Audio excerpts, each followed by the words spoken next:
Hola a todas y todos, bienvenidas y bienvenidos a este nuevo curso virtual. Mi nombre es Víctor Gustavo Pulicino, soy un ex compañero de ustedes que hace muchos años fue oficial notificador. Conmigo tendrán la clase correspondiente a la unidad número 2. Quiero aclararles que el material correspondiente a esta unidad nos fue entregado oportunamente y ya se encontraba elaborado desde hace varios años. Con ello quiero decir que es el mismo con el que han contado compañeros de ustedes que cursaron en años anteriores. Este material será la columna vertebral de este audio y por supuesto la materia prima para estudio de ustedes.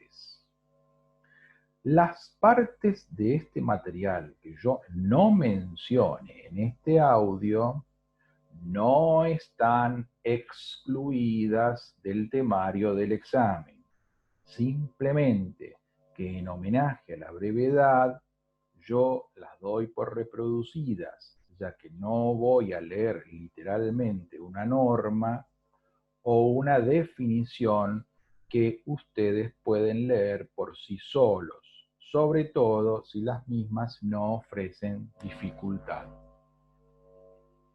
Voy a seguir estrictamente el orden que contiene este material y que ustedes poseen. Este seguimiento tiene por finalidad evitar que sin darme cuenta les agregue temas que no estén previstos en el temario. Los comentarios que les haré sobre las partes de este material solo tendrán el sentido de explicarlos. Quiero aclararles que yo no sé editar y por lo tanto ustedes están recibiendo material en crudo. Quiero decirles también que cualquier duda que se les genere con este audio podrán consultarme oportunamente. Ahora bien, luego de terminada esta pequeña introducción, entonces daremos comienzo a la clase 2 con su primer tema, que es la notificación por cédula. Dice así: la notificación por cédula es una forma de notificación de excepción, ya que la regla general es la notificación automática. Bien, quizás ustedes, luego de tantos años de ver miles y miles de cédulas, habrán pensado o creído que la notificación por cédula era la regla, por ese volumen de cédulas que vieron durante tanto tiempo. Bueno, no es así, es de excepción. La regla general es la notificación automática. Bien, ¿qué es la notificación automática? Bueno, De Santo define a la notificación automática o ministerio legis, también llamada por nota, es decir, de las tres formas se llama notificación automática, ministerio legis o por nota, como la que se lleva a cabo en días específicos predeterminados por la ley, en los cuales se presume iuris et de iure, eso significa sin admitir prueba en contrario, que los litigantes concurrieron personalmente al tribunal que conocen la causa y se han enterado de los despachos judiciales. Es decir, que aunque no concurran, los da por notificados. Eso es lo que significa la notificación en forma automática. Ahora vemos en el material que ustedes tienen que han transcrito el artículo 133 del Código de Procedimiento Civil y Comercial.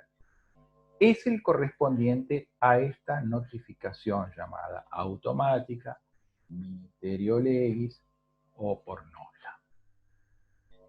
Y dice así: salvo los casos en que procede la notificación por cédula y sin perjuicio de lo puesto en el artículo siguiente, las resoluciones judiciales quedarán notificadas en todas las instancias los días martes y viernes. Si uno de ellos fuere feriado, la notificación tendrá lugar el siguiente día de nota.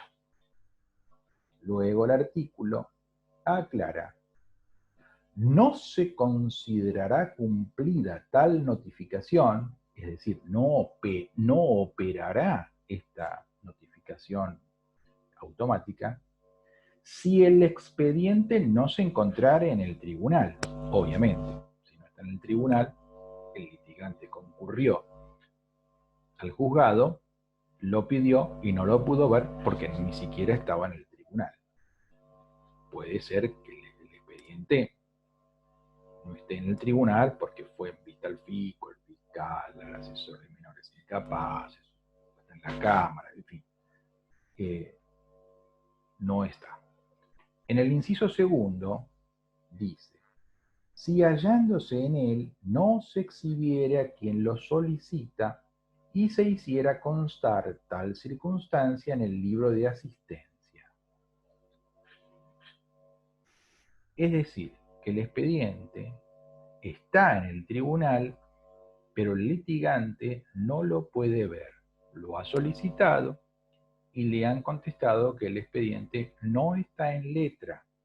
Quizás estuvo hasta minutos antes a disposición, pero el letrado o la letrada de la contraria presentó un escrito y ahora está a despacho con ese escrito y por lo tanto no lo puede ver. Puede suceder también que el expediente lo tenga el secretario o el juez,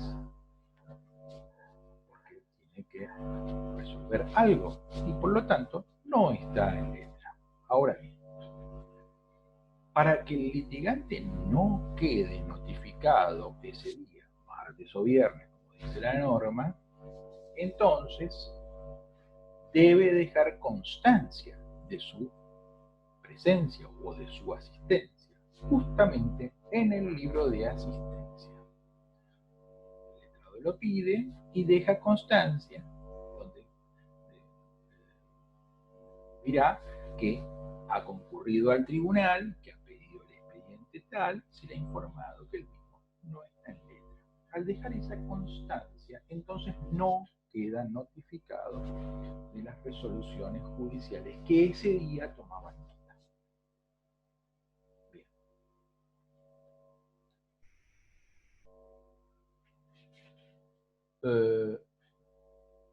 El material de ustedes acá les dice que, bueno, que en las bases y reformas aprobadas por las Jornadas Latinoamericanas del Derecho Procesal de Bogotá en 1970, destacaron la necesidad de reducir al mínimo las notificaciones personales o procédulas. No deben confundir la notificación automática con la del artículo 142, que también lo tienen en el material, que dice forma de la notificación personal. La notificación personal se practicará firmando el interesado en el expediente. Es decir, se notifica personalmente de una resolución firmando. Eso lo hace ante el prosecretario o el jefe de despacho. Bien, volviendo entonces a la forma de notificación automática, diremos que el fundamento de la misma radica en cuestiones netamente prácticas y de economía procesal. La primera de ellas la encontramos en la imposibilidad de que los interesados concurran todos los días al órgano jurisdiccional a tomar conocimiento personal de las resoluciones que dictan los jueces. La segunda obedece a la necesidad de acortar los tiempos del proceso que históricamente insumieron las notificaciones por cédula.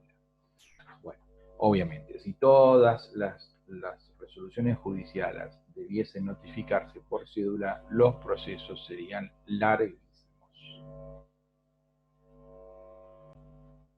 Bien, a continuación el material les propone un concepto, una definición de la notificación por cédula que la estoy viendo y no veo que tenga ningún tipo o dificultad, así que la leen ustedes.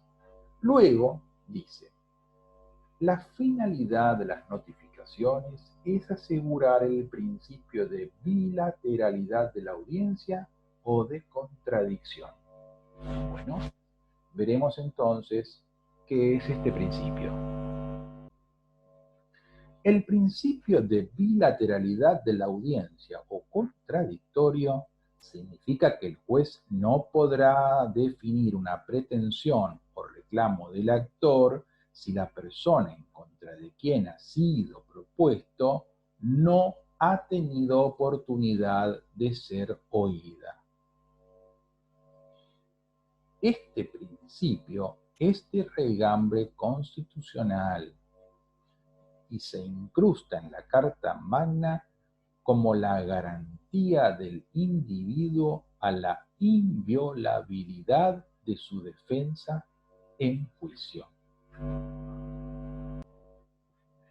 El material continúa y refiriéndose a la notificación por cédula, dice que se practica por medio de un oficial notificador que es un auxiliar de la justicia.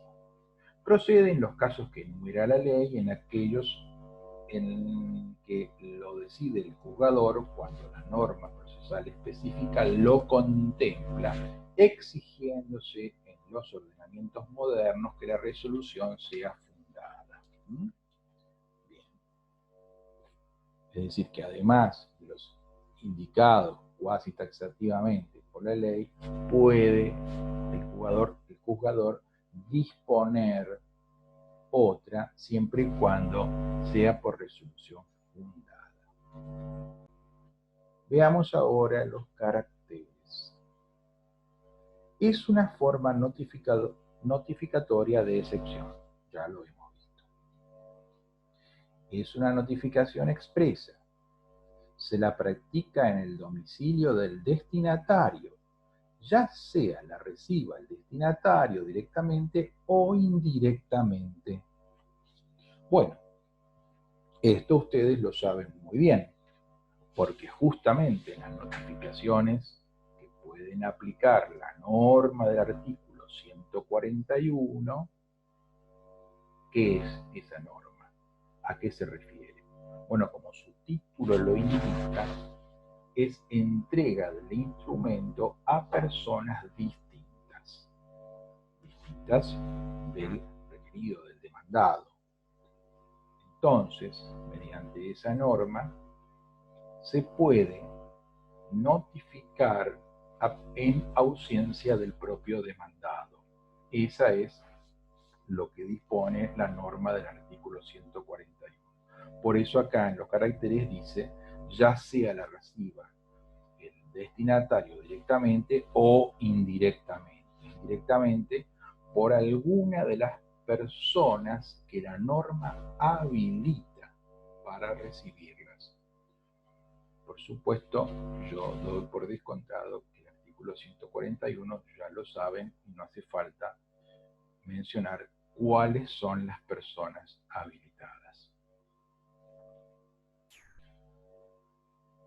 La tabulación legal que hace el Código de Procedimientos en su artículo 135 es cuasi taxativa, ya que dejan un margen al juzgador para disponer la notificación por cédula en casos no previstos por la propia ley, pero con el requisito de que la resolución sea fundada. Es lo que estábamos diciendo antes. Este artículo lo dispone en forma cuasi taxativa, es decir, no taxativa, porque deja este pequeño margen. A continuación, ustedes encontrarán transcrito el artículo 135, que establece que solo serán notificadas personalmente o por cédula las siguientes resoluciones. Personalmente ya lo vimos en el expediente. Y acá, a través de los 18 incisos, determina cuáles son. En el último, aclara esto que habíamos visto antes. las demás resoluciones de que se haga mención expresa en la ley o determine el tribunal excepcionalmente por resolución fundada. Por eso, por esta última disposición, se dice que es cuasi taxativa. Bueno, yo no voy a leer todos los incisos, por supuesto ustedes los tienen que leer, y además muchos de ellos ya lo saben de memoria, porque justamente esto constituye el trabajo de ustedes, son las resoluciones que se notifican por cédula. Quizás todas no las han visto, pero muchas de ellas sí. Así que lo dejo para que ustedes lo lean. Yo no creo que haya ninguna necesidad de explicarlas una por una. Lo único que les puedo decir que en el inciso 1, primero, dice la que dispone el traslado de la demanda de la reconvención. Bueno, ¿qué es esto de la reconvención? Bueno, cuando el demandado es notificado de un traslado de demanda, puede que simplemente la conteste y nada más. Ustedes saben que de esa contestación no hay otra vez traslado, termina ahí. Ahora, puede ser, esto no es lo habitual, es muy excepcional y además debe reunirse muchos requisitos, puede ser que el demandado, además de contestar, reconvenga, es decir, contrademande. En ese caso sí, se le da traslado de la reconvención. Es lo único que yo veo que quizás necesiten esta explicación. Quizás nunca la vieron en una cédula porque no es habitual. Deben reunirse muchos requisitos, bueno, que no tienen nada que ver con este curso, así que no los vamos a tratar. Lean ustedes todos los incisos y recuerden, sí, no sé si todos o algunos, porque bueno, pueden ser materia de examen, se me ocurre a mí. Al menos, bueno, es lo que ustedes hacen, se supone que esto lo tienen que saber bastante. Bien. La cédula. La cédula es un instrumento público expedido por un funcionario judicial para notificar a las partes, sus representantes o a terceros intervinientes en el proceso una resolución judicial. Bien. Podetti destaca que corresponde a la redacción y diligenciamiento de empleados del tribunal y no de los litigantes, pero en la práctica no es así. Bueno, ustedes ya lo saben esto. Bien. Se compone del original, el que se agrega a los autos y cumple la función de probar el término inicial del plazo que correrá según la naturaleza del acto procesal que se transmite, obviamente. Uno o varios duplicados sirven como medio de comunicación o información.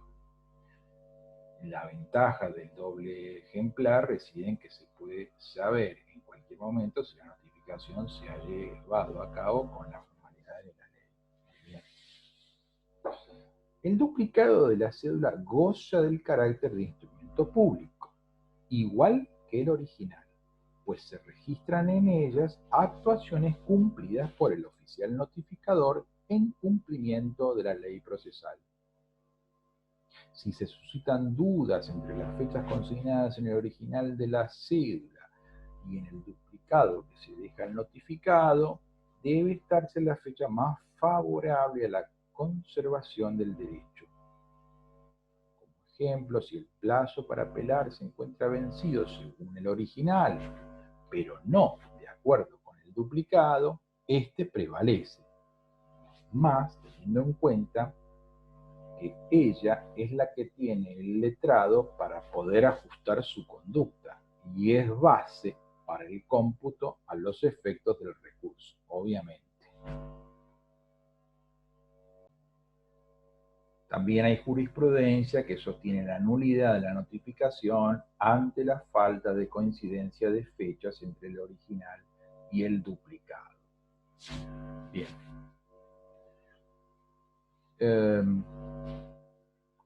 Yo puedo hacer la siguiente consideración. no trabajar en forma automática o pensando en otra cosa. Resulta oportuno señalar la importancia de esta función, es decir, notificar. Evitar la desjerarquización de la misma, su simplificación, entregar papeles o descalificaciones por el estilo. Esta concientización resulta sumamente importante, pues nos lleva a concluir que cuando efectuamos un diligenciamiento de notificación, cumplimos con una garantía constitucional. No es lo mismo decir entregué papeles que cumplir con el debido proceso, cumplir con la garantía de defensa en juicio. Esto es muy importante porque ya vimos que la simple error en la consignación de una fecha en el original y en el duplicado, los problemas que acarrea. Imagínense si por error nos equivocamos y en lugar de dejarla en un domicilio, perdón, pero como les estaba diciendo, yo no puedo editar, así que todo sale en crudo. Les estaba diciendo que ya vimos que la simple discordancia entre el original y el duplicado acarrea consecuencias. Imagínense si se da por notificada a una persona que no recibió el instrumento porque nos confundimos y la dejamos en otro domicilio porque nos equivocamos en la calle, estábamos a la misma altura o invertimos el número. Se trató, por ejemplo, de una notificación bajo responsabilidad de la parte actora. Entonces, por eso les decía qué importante es esta función y por eso hay que tener en cuenta la trascendencia de todos estos actos. Bueno, el material ahora nos habla de copias de contenido reservado. Bueno, pueden leerlo, está claro, está perfectamente explicado allí, a él me remito. Por supuesto que el fundamento es la necesidad de velar por el decoro de los actos procesales y especialmente de las notificaciones por la manera de diligenciarse. Bueno, esto ustedes lo saben muy bien. A continuación, el tema que sigue es el carácter de instrumento público. Dice, tanto la cédula como la diligencia de notificación son instrumentos públicos y están enunciados como tales en el nuevo Código Civil y Comercial de la Nación.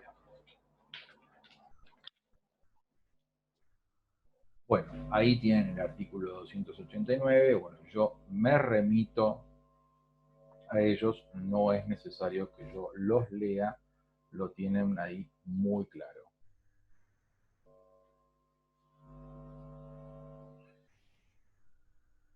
Sí destaco el carácter de fedatario del oficial el oficial notificador, y ahí que el Estado atribuye a estos funcionarios la misión de dar fe de aquellos actos correspondientes a la competencia que se les asigna, y a la vez exija determinados recaudos a observarse al tiempo del otorgamiento de esos instrumentos.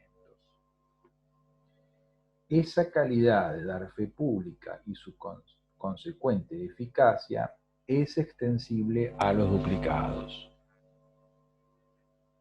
Esto ya lo hemos visto antes.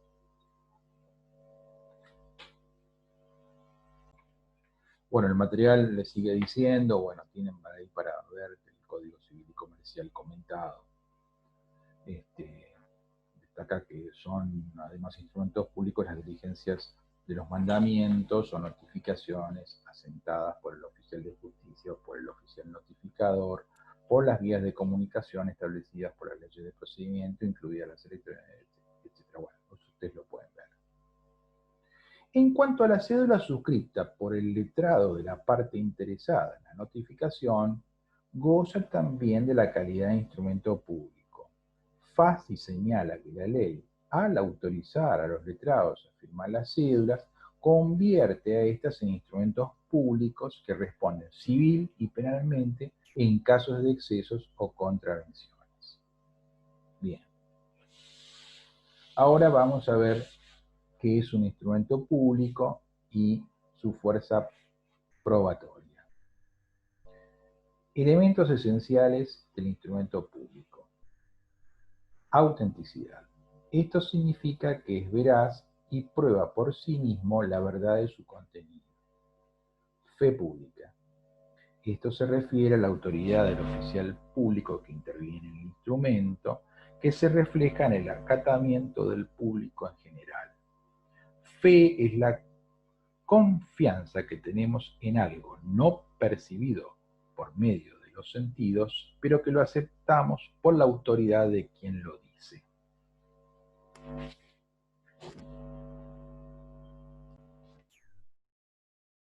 Requisitos de validez, requisitos subjetivos, entre paréntesis del oficial público. La capacidad deriva de su nombramiento. La competencia se refiere a los límites de sus atribuciones respecto a la naturaleza del acto, entre paréntesis competencia material, y dentro de qué territorio, competencia territorial. Bueno, competencia material, en el caso de los oficiales notificadores, se encuentra restringida a los actos de notificación específicamente ordenados. No pueden hacer otra cosa, no pueden, no son competentes para celebrar una escritura alternativa de dominio o dar fe de un matrimonio, etc. Se refiere, eso es la competencia material, justamente la naturaleza del acto. Y dentro de qué territorio, obviamente, la competencia se encuentra restringida al ámbito de la ciudad de Buenos Aires. No pueden actuar en otra parte. Compatibilidad se refiere a la imparcialidad del oficial público. No pueden intervenir en actos en los cuales tengan un interés directo suyo o de sus parientes hasta el 4º grado. Bueno, es la única forma de garantizar esa imparcialidad. Luego habla de requisitos objetivos del instrumento y dice que son las formas específicas establecidas por la ley bajo pena de nulidad, la firma, fecha, lugar, la redacción de firma, etc. Fuerza probatoria. En sí mismo el instrumento público goza de presunción de autenticidad, es prueba por sí mismo, hasta tanto se cuestione su validez. Esta fuerza probatoria se extiende no solo a las partes, sino también a terceros. Eso significa que se puede oponer también a terceros, no solo a las partes que intervinieron en el acto. Bien, ¿qué es esto de la fuerza probatoria? Fuerza probatoria o valor probatoria es el grado de certeza que la ley atribuye al contenido de un instrumento público según la procedencia de lo allí afirmado.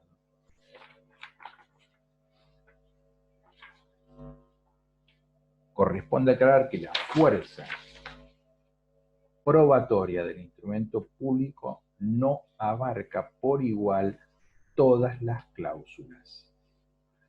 No todo el contenido del instrumento público tiene idéntico grado de presunción de verdad. Ahora veremos. ¿Qué significa esto? Bueno, una cosa son los actos cumplidos por el oficial público o pasados en su presencia. Los actos, estos hacen plena fe, por supuesto, porque es un acto cumplido por el oficial público, voy a decir de justicia, el notificador en este caso. ¿Cuáles son los actos cumplidos por el oficial notificador? Bueno, cuando dice que se constituyó tal día, a tal hora, en tal lugar, eso es un acto cumplido por el oficial. Luego dice que fue atendido por una persona. Eso también es un acto cumplido por él mismo. Que la persona le informó que el demandado vive allí, por ejemplo. Eso también es un acto cumplido.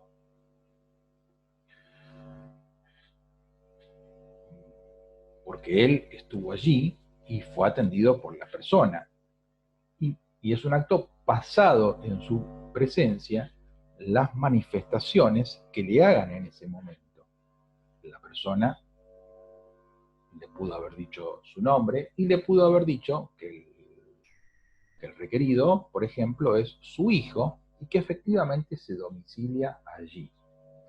Bien, de todo ello, el oficial da fe. Ahora bien, no da fe de la sinceridad de las manifestaciones. Él da fe que lo atendió una persona y que esa persona le dijo que era la madre del demandado y que el demandado se domicilia allí.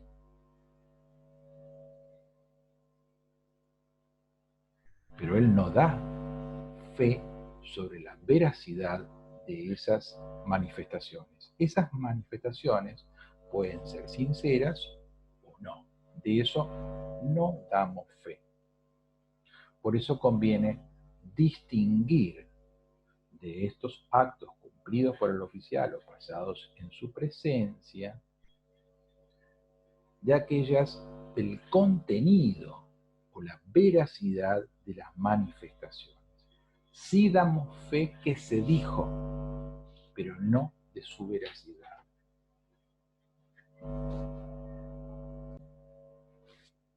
Esto es necesario aclararlo, ya que cuando nos encontramos o nos enfrentamos a actos cumplidos por el oficial o pasados en su presencia,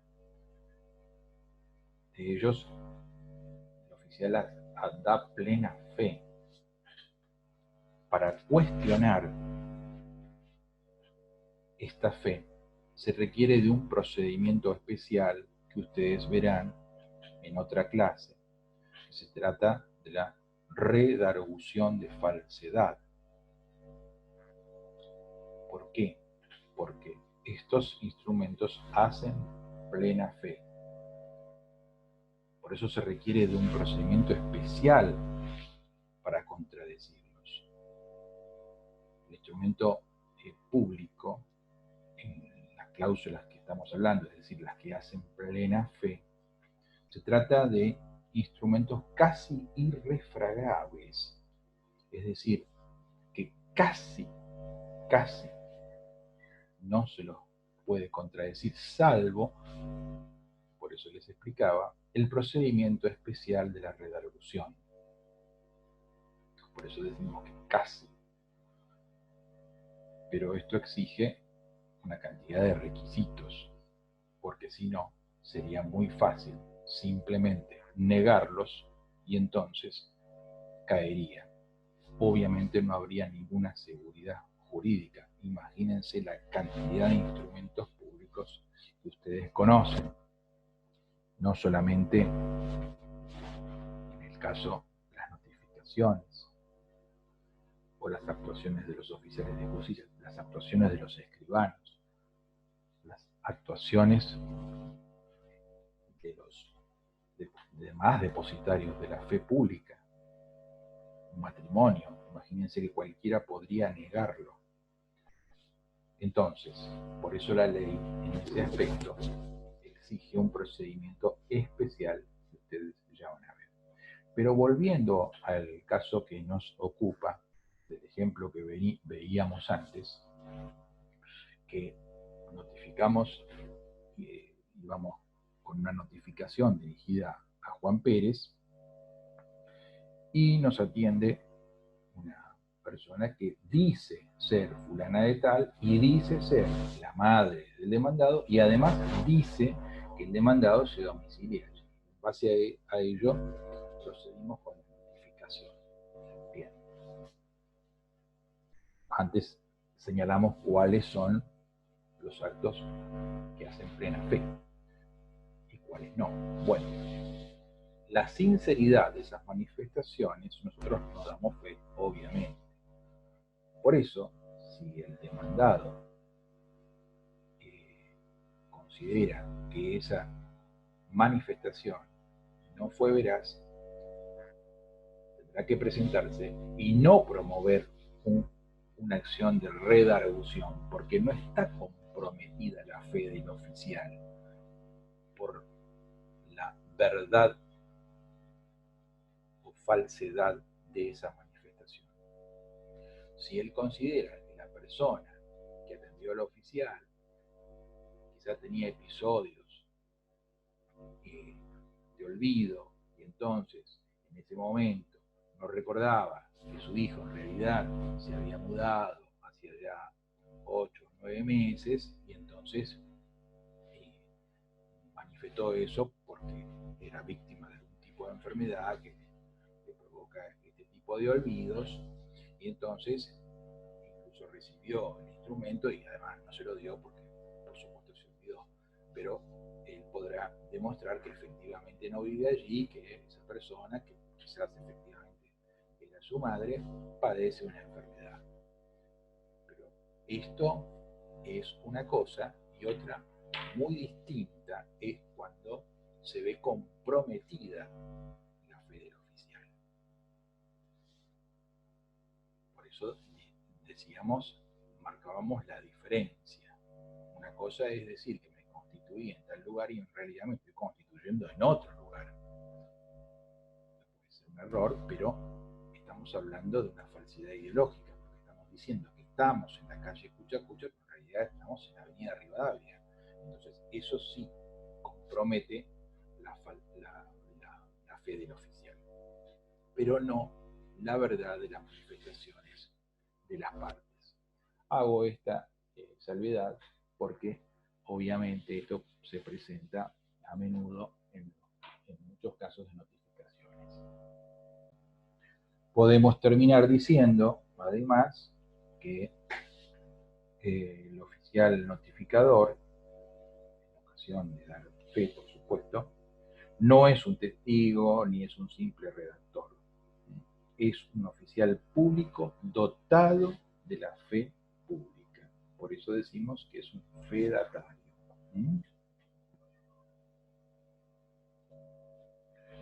Bien, el próximo tema que plantea el material dice contenido de la cédula. Dice que hay que distinguir dos acepciones diferentes. Primero, contenido preconstituido de la cédula, que es el contenido propiamente dicho, y dos, el contenido de la diligencia de la notificación. El contenido de la cédula preconstituido es el conjunto de requisitos que debe ella contener, son las formalidades que la ley exige y cuya inobservancia puede provocar la nulidad. Ahí tienen el artículo 137 que por supuesto yo me remito a él, ustedes ya lo conocen y además lo pueden ver otra vez y no veo que plantee ninguna dificultad. Bueno, nos queda el punto que viene a continuación, que dice análisis doctrinario y jurisprudencial. Bueno, esto lo pueden ver ustedes, aquí está muy bien explicado, incluso hay una remisión al propio reglamento de ustedes en cuanto a la posibilidad de subsanar falencias, etc. Los ejemplos de la calle que tenía la vieja denominación, en fin. Eso lo pueden ver todos ustedes. Yo les puedo agregar que en realidad casi todo de lo que se explica allí, o no digo casi, gran parte de lo que se explica allí está relacionado con un principio establecido en nuestros tribunales que establece que resulta que no es admisible la nulidad por la nulidad misma. Obviamente, si a pesar del error o del vicio del acto, la persona interesada recibió la notificación, es decir, fue notificada finalmente, en tiempo y forma, por supuesto, no hay perjuicio alguno. Por lo tanto, este principio establece que no se puede plantear la nulidad por la nulidad misma. Esto significa que a pesar del error que se haya cometido o el vicio que contenga el acto, si finalmente el acto cumplió su cometido, carece de todo sentido el planteo de la nulidad. Luego, el próximo punto dice procedencia y dice que procede la notificación por cédula en los supuestos enumerados del 135. Bueno, esto ya se vio, está como repetido, esto ya está. Y después habla de notificación postal y telegráfica. Bueno, lo pueden ver ahí, no hay muchos secretos, está ahí todo explicado. Medios de notificación, el artículo 136, que también es simplemente lo que está allí. No, yo realmente no puedo agregarles más. La notificación por radiodifusión o televisión. Luego viene la notificación por edictos. Después está el tema de la publicación de los edictos. Lo único que puedo decirles es que en la última parte de este artículo 146, cuando dice salvo en el proceso sucesorio, cuando los gastos que demandare la publicación fueren desproporcionados con la cuantía del juicio, con la cuantía, bueno, del acervo hereditario, ¿no? Entonces, en ese caso, se prescindirá de los edictos, porque claro, probablemente el costo de la publicación resulte absolutamente desproporcionado con, aquí dice el monto del juicio, ¿no? Está relacionado con los bienes denunciados en el sucesorio. Mucho más no puedo agregarle sobre el tema. Creo que la lectura de los artículos les va a ser muy útil y además está claro. Después hay una normativa respecto de los edictos, en el 147. Luego habla de la notificación por autoridad policial. Bueno, esta es muy es típica en el fuero penal. Luego habla de la notificación electrónica y termina allí el tema. La cual lo que está ahí es lo que más no les puedo decir y además escapa también al objeto de esta clase. Espero que les vaya muy bien, espero que este audio les haya sido útil. Cualquier duda que tengan, les recomiendo especificar a qué temas se están refiriendo y me la harán llegar de alguna forma. Yo no sé cómo se va a instrumentar esto, yo no tengo los datos de ustedes y con mucho gusto se las responderé. No sé qué otras dudas, yo de alguna forma a lo largo de esta guía he tratado de imaginar dónde podrían estar las preguntas o dónde podrían estar las dudas o dónde podía yo complementar un poco más, no para agregarles temas, sino para que lo puedan entender, pero no sé, la riqueza que nos da las clases presenciales y la posibilidad de que surjan preguntas en el momento, no es lo mismo cuando uno está hablando frente a una máquina. Así que bueno, les deseo mucha suerte, no tengan temor de presentarse al examen, sigan adelante con los cursos, luego cuando puedan oportunamente el otro curso para poder ascender, y no teman, pueden perfectamente estar preparados para rendir los cursos y por supuesto finalmente para ascender y asumir las funciones de oficial de justicia también.